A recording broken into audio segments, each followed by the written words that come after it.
म्हातारपणात मुलं आणि सुना जर तुम्हाला मान सन्मान देत नाही, व्यवस्थित सांभाळ करत नाहीत, सतत अपमान करत आहेत, ह्या सगळ्या गोष्टींचा सामना करताना तुम्हाला खूप सारा त्रास सहन करावा लागतो. अशा वेळी मनामध्ये नको नको ते विचार येतात. घर सोडून जावं, सगळ्या माणसांपासून विभक्त व्हावं, की कुठेतरी जाऊन जीवाचं बरं वाईट करावं. खूप वाईट विचार मनामध्ये येतात. परंतु अशा वेळी खचून न जाता काय करावे हेच या कथेमध्ये सांगितलेलं आहे. गणपतरावांनी देखील असाच विचार केला होता. घर सोडून कुठेतरी लांब निघून जावे आणि हा निर्णय घेतला. परंतु त्यांनी असा विचार केला की मी आज ही गोष्ट स्वीकारली तर अनेक वयोवृद्ध लोकांना, आई वडिलांना ह्या गोष्टीचा सामना करावा लागेल आणि दुःखातच बुडावं लागेल. म्हणून त्यांनी असा निर्णय घेतला की वृद्ध लोकांचा आत्मसन्मान कसा वाढवायचा हे ह्या कथेमध्ये सांगितलेलं आहे. आणि तुम्हालाही तुमचा सन्मान वाढवायचा असेल, म्हातारपण आनंदाने सुखाने घालवायचं असेल, कोणावरही ओझं व्हायचं नाही आणि स्वतःचा आत्मसन्मान वाढवायचा आहे, तर ही कथा शेवटपर्यंत नक्की पहा. अरे बाळा, हे स्टेशन इकडून किती लांब आहे रे, आम्हाला तिथपर्यंत सोडशील का? गणपतरावांनी ट्रेनमधून उतरून टॅक्सीवाल्याला अगदी नम्रपणे स्वरात विचारलं.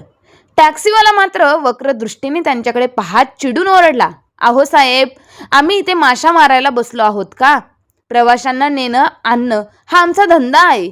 तुम्हाला माधवनगरला जायचं आहे ना, चला बसा. गाणीत पण लक्षात ठेवा, माधवनगर फार लांब आहे. गणपतराव आणि लक्ष्मीबाई पहिल्यांदा या अनोळखी शहरात आलेले. मनात एकीकडे भीती तर दुसरीकडे थोडासा उत्साह, ह्या दोन भावनांना मिळून ते थरथरत गाडीत बसले. वाटेत गणपतराव हळूच गप्पा मारायला लागले. बघा ना, मुलाने किती आग्रह केला होता, बाबा लॉन्ट्री रिटायरमेंट घ्या आणि आमच्याकडे या, म्हणून आलो आहोत. पहिल्यांदाच आलोय. तुमच्या ह्या गजबजलेल्या शहरात म्हाताऱ्यांच्या गप्पा ऐकून ड्रायव्हरचा पाराच चढला. त्याने लगेच जोरात म्युझिक सिस्टम सुरू केली. कंटाळ्या बसतीन अशा आवाजामुळे गाडी दणाणली. थोड्याच वेळात लक्ष्मीबाई डोकं धरून म्हणाल्या, ऐकता का? त्यांना सांगा ना, आवाज थोडा कमी करायला, माझं डोकं फुटायला आलंय. गणपतराव शांत स्वरात म्हणाले, बेटा आवाज थोडा कमी कर, माझ्या बायकोचं डोकं ठणकतंय. पण ड्रायव्हर एवढ्यावर संतापून गुरगुरला, अहो काका, आम्ही रोजच असे गाणे वाजवतो, तुम्ही कोण समजता स्वतःला? आणि काकूंना जर एवढाच त्रास होत असेल ना, तर गाव सोडून कशाला आला शहरात? आणि ऐका, तुमच्याकडे पैसे पुरेसे आहेत ना, कारण इथून माधवनगरला जायला किमान 400-500 रुपये तरी लागतील.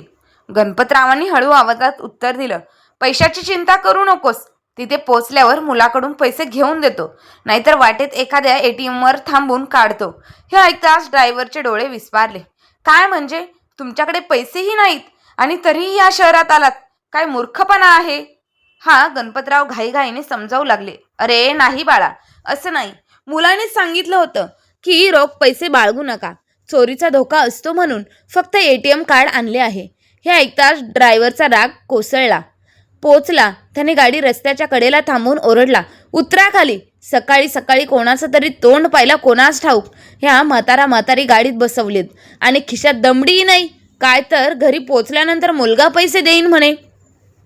जर त्याने नकार दिला तर काय?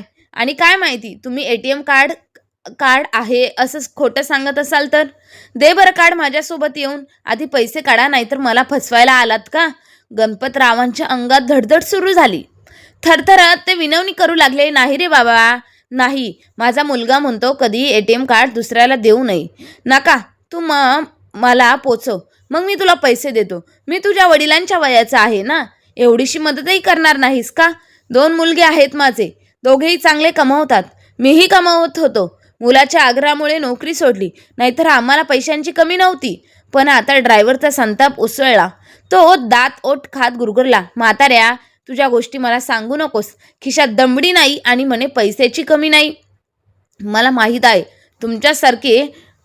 तुमच्यासारखे लोक फसवे आणि ढोंगी. उतरा गाडीतून लगेच आणि माझं भाडं द्या, नाहीतर बघाच. गणपतराव आणि लक्ष्मीबाई पहिल्यांदाच मुंबईला आलेल्या एवढ्या मोठ्या प्रचंड शहरात, गर्दी, अनोळखी शहर, ते अगदी घाबरून गेले. मनात प्रश्नांचे काहूर माजले. गणपतराव थरथरत्या आवाजात हात जोडून म्हणाले, बाळा, आम्हा म्हातारीची मदत कर. देव तुझं भलं करो. टॅक्सीवाला मात्र थंडपणे हसत म्हणाला, अहो बाबा, तुमचं हे रडगाणं थांबवा. मी जर आशीर्वादावरच गाडीत चालवायला लागलो तर मला उपाशी मरावं लागेल. आणि तुमचा मुलगा फार शहाणा आहे ना, एवढंही सांगू शकला नाही की थोडे तरी पैसे खिशात ठेवावेत.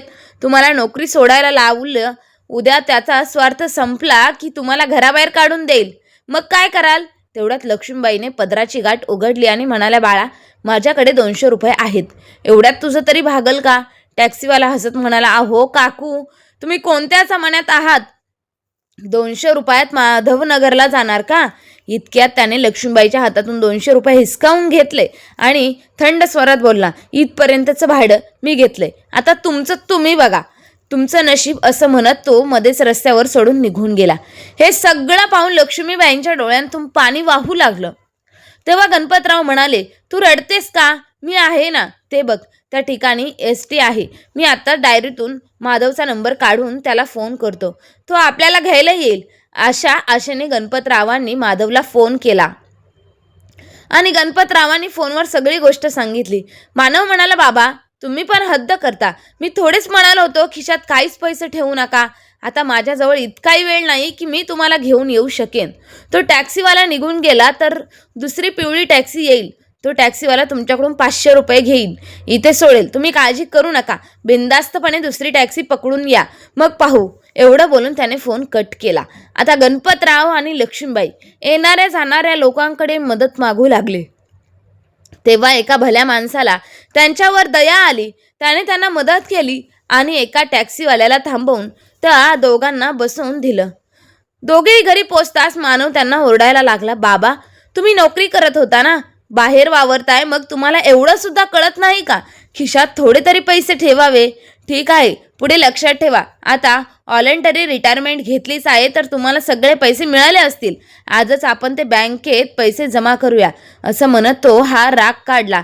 हे ऐकून लक्ष्मीबाई म्हणाल्या, मानव बाळा, आम्ही आत्ताच आलो आहोत, श्वास तरी घेऊ दे, पाणी तरी विचार. आणि सुनबाई कुठे आहे? घरात कोणीच दिसत नाही. आई, शुभांगी माहेरी गेलेली आहे आणि माझ्याजवळ इतकाही वेळ नाही. तुम्ही ते पैसे द्या, म्हणजे बँकेत पटकन जमा करतो, मानव म्हणाला. तेव्हा गणपतराव म्हणाले, मानव, ते पैसे आम्ही आमच्या जॉईंट अकाउंटवर जमा केलेलेत. तू सांगितले नव्हतं येताना पैसे घेऊन यायचे, आणि इतक्या दूरवरून पैसे आणायचे, तर चोरी झाली तर मग काय करणार? हे ऐकून मानवचं डोकं गरम झालं. त्याने पटकन आपल्या बायकोला शुभांगीला फोन केला आणि सगळी गोष्ट सांगितली. फोन स्पीकरवर होता, त्यामुळे गणपतराव आणि लक्ष्मीबाई आपल्या सुनबाईचं सगळं बोलणं ऐकत होते. दुसऱ्या बाजूला शुभांगी रागाने म्हणाली, आत्ताच या दोघांना संकटांना माझ्या घरातून बाहेर काढा. पैसे भेटत नसतील म्हणून आपण त्यांना नोकरी सोडायला सांगितलं होतं, आणि आता रिकाम्या हाताने इथे आले आहेत. इथं काय बसायला आले आहेत का? ते पैसे घेऊन आले नाहीत तर त्यांना थांबून घेण्याची काहीच गरज नाही. त्यांना त्यांच्या दुसऱ्या मुलाजवळ पाठवा, नाहीतर पुन्हा कामावर जा, नाहीतर या दोघांना फुकटचं बसून खायला घालायला लागेल. कळतंय ना मी काय म्हणते? आत्ताच त्यांना घराबाहेर हाकलवून काढा, नाहीतर मी परत येणार नाही. मग आयुष्यभर सांभाळत बसा. सुनेचे हे कठोर बोलणे ऐकून लक्ष्मीबाई अचानक यांना चक्कर येते. त्यांनी दरवाजाला पकडून खूप कष्टाने उभे राहतात. स्वतःला सावरलं. तेवढ्यात मानव पाठीमागे वळून संतापाने म्हणाला, आई, ऐकलंस का तुझ्या सुनेचं बोलणं? मला माफ कर. खरं तर आम्हाला वाटलं होतं बाबा पैसे घेऊन येतील, त्या पैशाने मी मुंबईत स्वतःचं घर खरेदी करेल आणि मग तुम्ही आमच्यासोबत सुखाने राहाल. पण उलट माझाच खर्च वाढलाय. टॅक्सीचं भाडं मी देतोय, तो तुम्हाला स्टेशनवर सोडेल. पुढे जनरल डब्यातून परत जास्त पैसे लागणार नाही म्हणून सांगतोय, आजच्या आजच परत जा. तुम्ही दोघे. इतकं बोलून तो आईचा हात अक्षरशः ओढू लागला. आईच्या डोळ्यांतून पाणी वाहू लागलं आणि ते पाहून गणपतरावांचा संताप उसळला. गणपतरावांनी मानवच्या गालावर एक जोरदार वाजवली. सर्वात आधी तुझ्या आईचा हात सोड. अरे नालायक मुला, तुझ्या स्वार्थासाठी आम्हाला बोलवून घेतलंस आणि आता रस्त्यावर टाकतोयस. आम्ही जसं आलो तसं परत जाऊ, पण लक्षात ठेव, आता पुढे कधीही आमचं तोंड पाहायला मिळणार नाही तुला. इतकं म्हणून त्याने लक्ष्मीबाईंचा हात धरला आणि घराबाहेर पडले. दोघेही रस्त्यावर चालत होते. अश्रू भरलेले डोळे धुसूर झाले होते. त्यांच्या पावलांमध्ये असहाय्यतेचं ओझं होतं आणि ओठावर सतत तोच प्रश्न, देवा, असं कोणतं पाप केलं होतं आम्ही? गावी परतल्यावर शेजाऱ्यांनी विचारलं, गणपतराव परवाच तर मुंबईला गेलाय होता, आज परत का आलास? कसंच गणपतरावांनी खोटं काढून विषय झटकून टाकला, पण मनातील जखम काळजात धगधगत राहिली. दुसऱ्या दिवशी त्यांनी मालकाला सरळ सांगितलं. मालकाने त्यांना परत कामावर घेतलं. वेळ सरत होता, पण मुलांच्या वागणुकीचं ओझं मनावर अधिकच जड होऊ लागलं.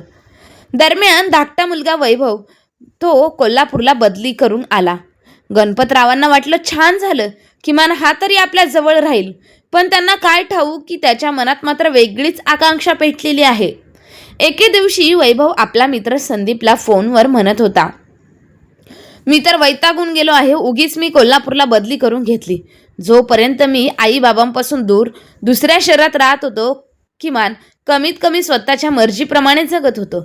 पण इथे आल्यावर तर असं वाटतं जणू मी तुरुंगात आलोय. तुला माहीत आहे का, नेहमी त्यांचं तोंड पाहावं लागतं. माझ्या बायको मुलांसाठी मी माझ्या मर्जीने मिठाई आईस्क्रीम तर दूरच, समोसेही घेऊन येऊ शकत नाही. कारण जर मी काही घेऊन आलो तर आई बाबांसाठी आणावं लागेल, आणि जर त्यांना ते आवडलं नाही तर 4 गोष्टी ऐकायही लागतात. म्हणून मी विचार करत आहे साहेबांना सांगून दुसऱ्या ठिकाणी बदली करून घ्यावी. आता सांग, तूच सांग, कोणाला या म्हाताऱ्यांबरोबर 24 तास राहायला आवडेल? देवाने लवकरात लवकर त्यांना जवळ बोलवावं, तेच तर बरं होईल. नाहीतर माझी तर बदली करावी. तेवढ्यात संदीप हसत म्हणाला, अरे वेड्या, कसल्या उलट्या सुलट्या गोष्टी करतोयस तू? थोड्याफार त्रासामुळे एवढा मोठा फायदा डोळ्यांसमोर असूनही कसा काय नाकारू शकतोस? विचार कर बरं. आई बाबा सोबत आहे म्हणून तुला दुसऱ्या शहरात इकडे तिकडे पळापळ करावी लागत नाही. खर्चाचा भार हलका झाला आहे. हे कमी का वाटते तुला? वैभव चिडून म्हणाला. अरे, हे कमी का वाटते? ते कसं काय? संदीप ठसक्यात हसत म्हणाला, अरे तुझं गणित अगदी कच्चं आहे म्हणून तुला दिसत नाही ना, जे मला अगदी हातावरच लिहिल्यासारखं दिसते. वहिनींना घराच्या घरी मोफत कामवाली मिळाली. घराचं भाडं द्यावं लागत नाही. तुझ्या मुलाला शाळेत सोडणं आणणं काका करतात, त्यामुळे बसचं भाडं वाचलं. घराचा किराणाही त्यांच्याच पैशांतून येतो म्हणे. आणि उद्या ते रिटायर झाले तर कसली चिंता, त्यांना तर पेन्शन मिळणारच आहे ना. एवढ्या सगळ्याचा फायदा होत असेल, थोडंफार सहन करावं लागत असेल तर काय हरकत आहे? कधी कधी 2 समोसे आणि एखादी मिठाई आण. आईबापावर खर्च केलीस तर काय हरकत आहे? माझे आईबाप तर गावाबाहेर पाय काढायलाही तयार नाही. नाहीतर मला असं होण्यासारखं नशीब गवसलं असतं तर 4 पैसे त्यांच्यावर खर्च करायला मलाही आनंदच झाला असता. हे ऐकून दोघेही जोरजोरात हसले. संध्याकाळी वैभव घरी परतला. दाराशी त्यांची आई लक्ष्मीबाई उभ्या होत्या. तो चिडून म्हणाला, आई, तुला दुसरं काही काम नाही का ग? मी ऑफिसला जाताना दाराशी आणि परत आलो तर दाराशीच. कितीदा सांगितले तुला, मी संध्याकाळी आलो की माझ्यासमोर उभी राहू नकोस. माझं डोकं फिरतं. तुझं तोंड पाहिलं की इतकं बोलून तो आत शिरला आणि थेट बायकोचा हात धरून म्हणाला, कितीदा सांगितले तुला, त्या म्हातारीला माझ्यासमोर येऊ देऊ नकोस. तिचं तोंड पाहिलं की माझा सगळा मूड खराब होऊन जातो. बायको दबक्या आवाजात म्हणाली, जरा हळू बोला, तुमची आई आहे, कान टवकारून बसते. मी तिला आधीच घाबरवून ठेवलेले सांगितले, घर काम नाही केले तर मुलाचा आणि नातवंडांचं तोंड पाहू देणार नाही. आणि तुम्ही मात्र उलट मला दोष देता. विसरलात का, आपण मुंबईत राहत होतो तेव्हा कामवाली किती पैसे उकळायचे? वरून एक शब्द ऐकून घ्यायची नाही, उलट माझ्याच अंगावर धावून यायची. इथे तरी फुकटची कामवाली मिळाली आहे. माझं आयुष्य सोपं झाले. तुम्हाला एवढंही सहन होत नाही का? माझ्यासाठी वैभव थंड हसत म्हणाला, ठीक आहे, तुझ्यासाठी सहन करतो. नाहीतर माझ्या आई बापाने आयुष्यभर माझ्यासाठी काय केले? बापाबरोबर कधी फिरायला गेलो नाही. आई कधी कुठे घेऊन जायचं म्हटलं तरी नको वाटायचं. त्यांच्या चेहऱ्याकडे पाहिलं का रानटी माणसासारखे दिसतात. शाळेत पॅरेंट्स मीटिंगला आले की मित्र माझी थट्टा करायचे. देव जाणे ह्या दोघांपासून कधी सुटका होणार. भिंतीच्या पलीकडे उभ्या असलेल्या लक्ष्मीबाई मात्र आपल्या मुलाचा आणि सुनेचा शब्द ऐकत होत्या. त्यांच्या कानांवर विश्वास बसत नव्हता. ज्या मुलांसाठी आयुष्यभर सुखाचा त्याग केला, त्यांच्या भविष्यासाठी गणपतरावांनी आजही कष्टाचं ओझं अंगावर घेतलं होतं, फक्त एवढ्यासाठी की मुलावर भार पडू नये. खरं तर मुलांची नोकरी लागल्यानंतर त्यांनी म्हातारपण निवांतपणे जगावं असं वाटतं, पण साहजिक होतं. पण गणपतराव ठामपणे म्हणाले होते, मुलांसाठी तर जगलोच, आता नातवंडांसाठी थोडेफार साठवून ठेवूनच जाऊ. आणि तरी त्यांचा स्वतःचा मुलगा आणि बापाबाबत एवढी कटू आणि निर्दयी भावना ठेवतात. लक्ष्मीबाईंच्या अंतकरणावर त्या शब्दांनी असा आघात केला की जणू काचेसारखं नाजूक हृदय तुकडे तुकडे होऊन धुळीत विरघळलं. गोष्ट एवढ्यावरच संपली नव्हती. दुसऱ्या दिवशी अनिता फोनवर आपल्या बहिणीशी बोलत होती. अगं वैभव तर रोज देवाजवळ प्रार्थना करत असतो की ह्या दोन म्हाताऱ्यांनी स्वतःच्या मर्जीने हे घर सोडावं, नाहीतर एखाद्या वृद्धाश्रमात जावं, नाहीतर देवाने तरी त्यांना आपल्याजवळ बोलवावं. आपल्या सुनेचं बोलणं ऐकून लक्ष्मीबाईंना समजलं, आजच्या जगात प्रत्येक नातं फक्त स्वार्थी झालं आहे. शेवटपर्यंत फक्त आपला जीवनसाथी आहे जो आपली साथ निभावतो. तेवढ्या दारावरची बेल वाजली. लक्ष्मीबाईंनी जाऊन दार उघडलं. समोर गणपतराव उभे होते. त्यांनी हसत लक्ष्मीबाईंकडे पाहिलं, पण लक्ष्मीबाईंचा चेहरा मात्र शांत होता. त्या काहीच बोलत नाही. तेवढ्यात गणपतराव म्हणाले, लक्ष्मी, काय झालं? तू टेन्शनमध्ये दिसत आहेस. गेल्या काही दिवसांपासून बघतोयस, तू नेहमी थकलेली आणि नाराज वाटतेस. तुझी तब्येत बरी आहे ना? घरातलं सगळं काम तुला एकटीला करावं लागत नाही ना? ह्या वयामध्ये सुनेचं सुख भेटणार नाही तर केव्हा भेटणार? काय झालं खरं सांग. मला सांगणार नाहीस तर कोणाला सांगणार? क्षणभर थांबून ते हसत म्हणाले, बरोबर आहे. मुलगा आता मोठा झाला आहे, मग म्हाताऱ्या नवऱ्याची काय लायकी, शेवटी तोच तुझ्या म्हातारपणाचा आधार आहे. मी तर आता कोणत्याच कामाचं राहिलो नाही. हे बोलून गणपतराव हसू लागले, पण लक्ष्मीबाईंच्या डोळ्यांतून अश्रू वाहू लागले. त्या हळूवार म्हणाल्या, नाही हो, असं काहीही नाही. आणि तुम्ही असं बोलू नका. तुम्ही आहात ना म्हणूनच मी आनंदी आहे. तुमच्यापासून लपवण्यासारखं काहीच नाही. हा सगळा तुमचा भ्रम आहे. सगळं काही व्यवस्थित आहे. तुम्ही जाऊन कपडे बदला. मी आपल्या दोघांसाठी जेवायला वाढते. सर्वांचं जेवण झालं आहे. मी तर तुमची वाट बघत होते, पण तुम्हाला आजच यायला एवढा उशीर का झाला? असं म्हणून लक्ष्मीबाईंनी गणपतरावांच्या हातातली डब्याची पिशवी घेतली आणि स्वयंपाकघरात गेले. रोजच लक्ष्मीबाईंचा चेहरा पडलेला थकलेला दिसायचा, त्यामुळे गणपतराव मनातून फारच काळजीत होते. पण आज मात्र त्यांनी ठाम ठरवलं होतं, लक्ष्मीबाईंच्या उदासीकरणाचं कारण विचारल्याशिवाय राहायचं नाही. जेवण झाल्यावर गणपतराव म्हणाले, लक्ष्मी, काय झालं तुला? नेहमी त्रासलेली दिसतेस. नक्कीच तू माझ्यापासून काहीतरी लपवत आहेस. तुझ्या ह्या चेहऱ्याकडे पाहून मी आयुष्याचा अनेक वर्ष काढलीत. तू कितीही लपवलंस तरी तुझे डोळे तुझ्या मनातलं सगळं सांगतात. काही दिवसांपासून तू फार नाराज दिसतेस. खरं खरं सांग, कोणी काही बोललंयत का? नातेवाईक, शेजारी की सुनबाईने काय दुखावलंय तुला? कारण तुझा मुलगा तर तुला हातावरच्या तळहाताच्या फोडाप्रमाणे जपतो. मग काय कारण आहे? तू मला सांगणार नाहीस का? गणपतरावांचे सहानुभूतीचे शब्द ऐकताच लक्ष्मीबाईंनी बाईच्या डोक्यात पाणी दाटलं आणि गालावरून वाहत केलं. त्या रडत म्हणाल्या, तुम्ही मला आयुष्यातलं सगळं सुख दिलं. लहानपणी आई वडिलांच्या प्रेमापासून मी वंचित राहिले.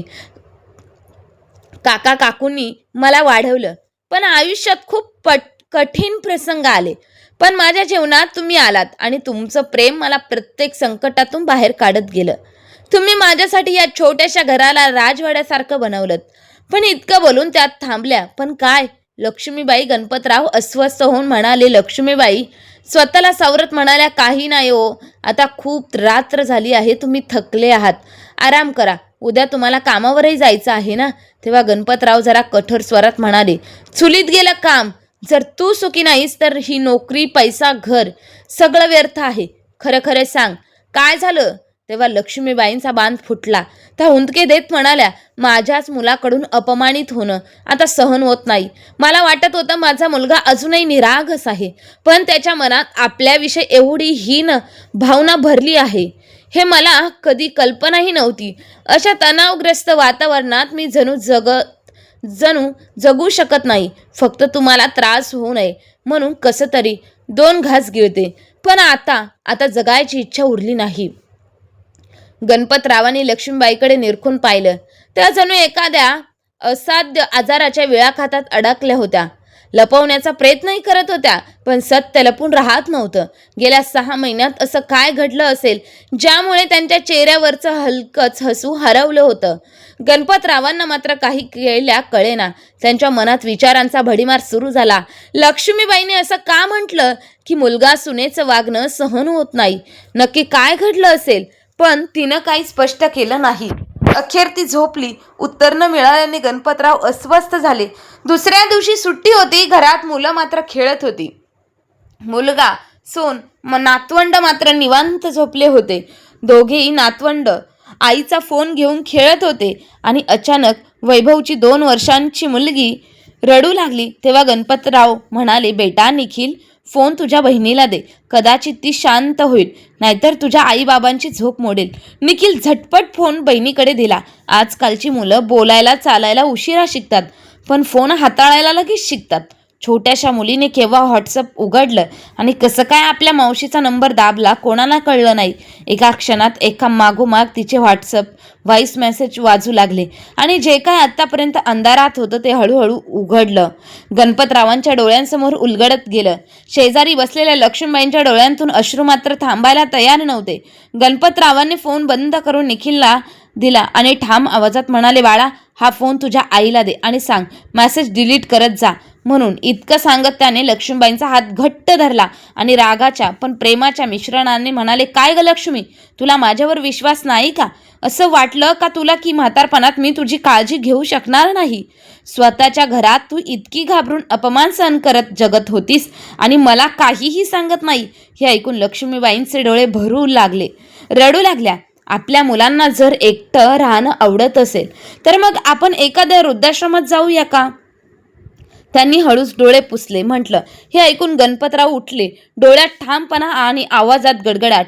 नाही, हे घर मी तुझ्यासाठी बांधलं होतं, तुझ्या सुखासाठी. जर तुला या घरात सुख मिळत नसेल तर मी ह्या घराचा काया पलटून टाकेन. ह्या घरात राहणाऱ्यांनी तुझा मान राखलाच पाहिजे. मग त्याने मोठ्याने हाक दिली, वैभव बाहेर ये. वैभव वडिलांचा आवाज ऐकून डोळे चोळत बाहेर आला आणि रागारागात म्हणाला, का म्हातारपणात एवढं ओरडत आहात? आज रविवार आहे, माहीत आहे ना? मग काय एवढा गळा फाडत आहात? मी तुमचा नोकर आहे का? तुम्हाला माहीत आहे ना मी कोणत्याही पदावर आहे. माझं नाव अशा प्रकारे ओढून घेण्याचं धाडस कसं झालं? हे ऐकताच गणपतरावांनी वैभवच्या कानाखाली जोरदार वाजवली. आता त्याची झोपच उडाली होती आणि त्याचे डोळे उघडले. तेवढ्यात वैभवची बायको अनिता बाहेर धावत आली आणि, बाबा, तुमचं डोकं ठिकाण्यावर आहे का? तुम्हाला कळतंय का तुम्ही कोणावर हात उचलला? जर त्यांनी उलट एक वाजवली तर तुम्हाला पाणीही मागायला येणार नाही. एक तर आम्ही तुम्हाला सांभाळत आहोत आणि वरून तुमचं एवढं धाडस की आम्हालाच डोळे दाखवत आहात. तुमचं सामान बांधायचं आणि या घरातून चालतं व्हायचं. लक्ष्मीबाई काही बोलायला पुढे आल्या, पण त्या अगोदरच गणपतरावांनी सुनेच्या कानाखाली एक जोरदार वाजवली. हे तुझं घर, हे तुझ्या बापाने दिलेलं घर नाही. लक्ष्मी, तू बस. तुला माहीत नाही की तुझ्या भोळ्या स्वभावाचा या दोघांनी किती फायदा घेतला आहे. आज मलाच लाज वाटते. आज मी माझ्या सुनेवर हात उचलला, पण हे काय काम तुला पहिल्यांदाच करायला हवं होतं. म्हणजे या दोघांचे एवढंही धाडस कधीच झालं नसतं. थोड्या वेळातच गणपतरावाने सगळं सत्य समोर ठेवलं. मुलगा कटाक्षाने सांगितलं, तुझा विश्वासू समजलेला मित्र कित्येक ठिकाणी तुझ्या मनातल्या गोष्टी सांगत फिरला होता. त्या माझ्या कानावरही पोहोचल्या, पण मी काही बोललं नाही, ऐकलंही नाही, कारण मला माझ्या मुलावर विश्वास होता. मी तुला चांगल्या संस्काराने घडवलं आहे, पण आज तो विश्वासही तुटला. तुझा काय भरोसा? उद्या माझ्या मृत्यूनंतर तू माझ्या बायकोला त्रास देशील, या घरातून हाकलवून लावशील. त्याआधी मीच तुला या घरातील प्रत्येक गोष्टीपासून बेदखल करतो. चल, उठ, निघ या घरातून आणि खबरदार, आजपासून या घराच्या उंबरठ्यावर पलीकडे कधी पाय टाकलास तर. तेवढ्यात लक्ष्मीबाई म्हणाल्या, हे तुम्ही काय केलं? सुनेवर हात उचलणं तुम्हाला शोभत नाही. लोक काय म्हणतील? गणपतराव ठाम स्वरात म्हणाले, लोक काय म्हणतील? मला काहीच फरक पडत नाही. जेव्हा हाच मुलगा सून मागच्या 6 महिन्यापासून तुला नोकरासारखं वागवत होते, तेव्हा लोक आणि समाज कुठे होते? लोक म्हणतात की प्रत्येक नातं स्वार्थी असतं, पण मी कधीच विश्वास ठेवला नाही. पण मी आता वाटतंय ते खरं आहे. प्रत्येक नातं स्वार्थी खरंच असतं. फक्त जीवनसाथीसाठी असतो, जो शेवटपर्यंत साथ देतो. म्हणूनच आपण दोघंही एकमेकांसाठी पुरे आहोत. आपल्याला आपला मुलगा सुनेच्या सोबतीची गरज नाही. इतकं बोलून गणपतरावांनी आपल्या मुलाकडे पाहिलं आणि कठोर स्वरात म्हणाले, निघ, आता उठ इथून, जा. ज्या घरात आईबापांचा मान नाही त्या घरात तुझ्यासारख्या लोकांसाठीही जागा नाही. थोड्या वेळात मुलगा आणि सून रागात लाजेने डोकं खाली घालून तेथून निघून गेले. त्यांच्या जाण्यानंतर घरभर शांतता पसरली. लक्ष्मीबाईंच्या डोळ्यात अश्रू होते, पण यावेळी ते दुःखाचे नव्हे तर सुटकेचे होते. गणपतराव यांनी त्यांच्या डोळ्यात पाहत म्हणाले, लक्ष्मी, आता आपण दोघं आपलं आयुष्य आपल्या मनाप्रमाणे जगूया. कोणावर ओझं बनून नाही, तर कोणाचे टोमणे सहन करून नाही, तर ठरवू ते दोघे वयोवृद्ध दाम्पत्य आपलं उरलेलं आयुष्य आनंदाने हसत खेळत आनंदात घालवू लागले. मित्रांनो, कथा कशी वाटली? कथा आवडली असेल तर कथेला लाईक शेअर करा आणि चॅनलवर नवीन असाल तर प्लीज आपल्या चॅनलला सबस्क्राईब करा. आणि मित्रांनो, कथा ऐकल्याबद्दल आणि वाचल्याबद्दल धन्यवाद.